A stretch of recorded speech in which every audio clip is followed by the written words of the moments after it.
fire that was still burning into the weekend and even sparked an air quality alert in Maine.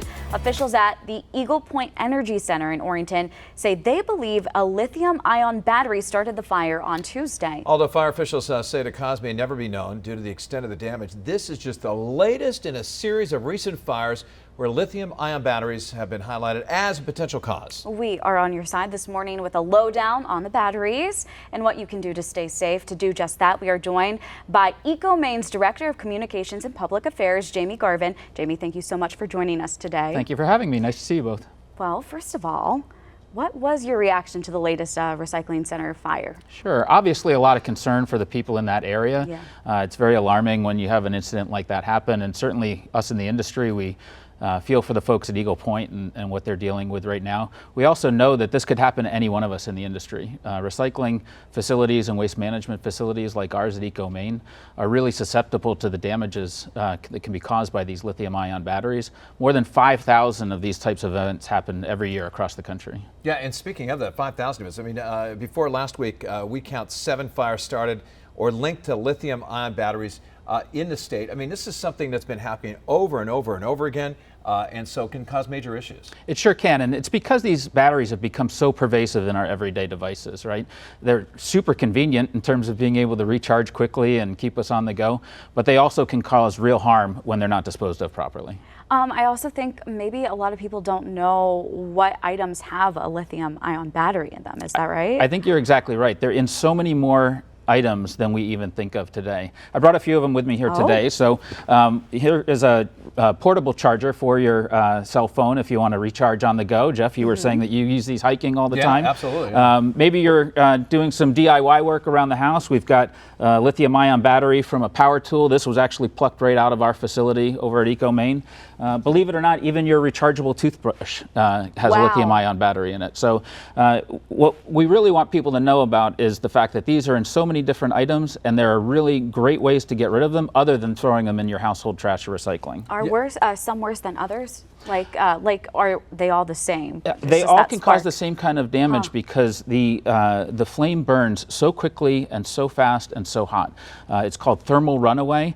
The combination of the materials that are in the batteries combined with the material at a recycling center, which is often dry paper or cardboard, really can cause a real tinderbox and perfect storm for these kinds of things. What safety measures does EcoMaine take to try and cut down on the chance of lithium-ion fires? Well, first and foremost, we want to be out there communicating to the public and making them aware of the best way to dispose of them. So we put a lot of information on our websites about where to take the batteries to. We have our Recyclopedia app, which folks can download. You can look up, put in any item, and it'll tell you exactly where to go. Fortunately, there are a lot of really good resources out there for disposing of them properly. You can look up at Call to Recycle, that's the number 2, call2recycle.org, and find just by your zip code where some of the locations are that you could drop things off. These include hardware stores, office supply stores, electronics suppliers, things like that. Many towns also have hazardous household waste days. So a couple of times a year, your town transfer station might have a day where you can specifically bring hazardous items like this, or e-waste collection days as well. There are even some mail-in programs as well, but you know, it's really easy for folks to find what the right place to get rid of the batteries is. But don't just take them out of your toothbrush or drill battery and throw them in the trash. Definitely don't throw them in the trash or your recycling. That's the message that we want to get across to people, because that's the safest way to make sure they're handled properly, is to get them to somewhere where they're experienced with it and they can get them to the right place. We do not want them in your regular household trash. Well, nationally, are groups starting to vet ways to pick up on, hey, this it might be in the trash, so let's look through it, or no, there's not that system yet? Yeah, well, you know, the screening apparatus at recycling centers is getting more advanced, you know, over time. We at EcoMaine have a combination of both mechanical process as well as human processes. This one here was picked out by an individual that's, you know, sorting and screening and trying to make sure that that material doesn't get into a place where it's not supposed to. But again, that first measure of protection is really just make sure it doesn't get into the trash to begin with. Yeah, what can people do when it comes to recycling? I mean, again, we're talking about the batteries here and everything, even your remote control for for your TV. Exactly. So what can people do? So first off, if you are able to, you can take the battery out of the device. If you have a device that's no longer working, you have something that you're going to be throwing away, if you're able to, take the battery out of it. Then you can properly either trash or recycle the item, as you would normally. Second of all, look up where those options are to take those batteries. Collect the batteries, maybe in your house, hold on to them for a month or two. Maybe you have a few of them, you take them all at once instead of one by one.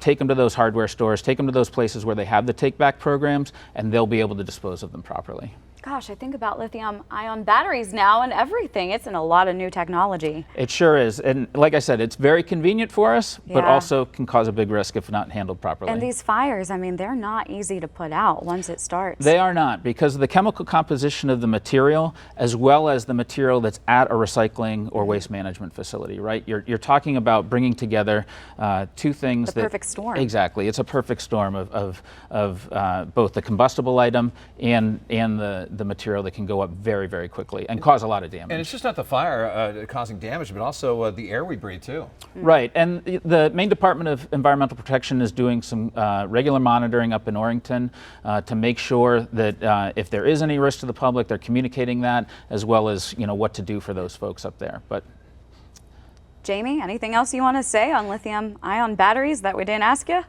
please keep them out of the trash. Sounds please good. keep them out of your recycling, and get them to the places where they need to be handled properly. Yeah. We just need to start thinking about it more. Absolutely. Exactly. And for more information, you got a website so people can read up to some other tips and advice. EcoMaine.org, very easy to remember. Download a Recyclopedia app and just put in the thing that you're looking to recycle, and it'll tell you Recyclopedia. recyclopedia.org. Download it right on our site. Just like that. Easy Yep. as that. All right.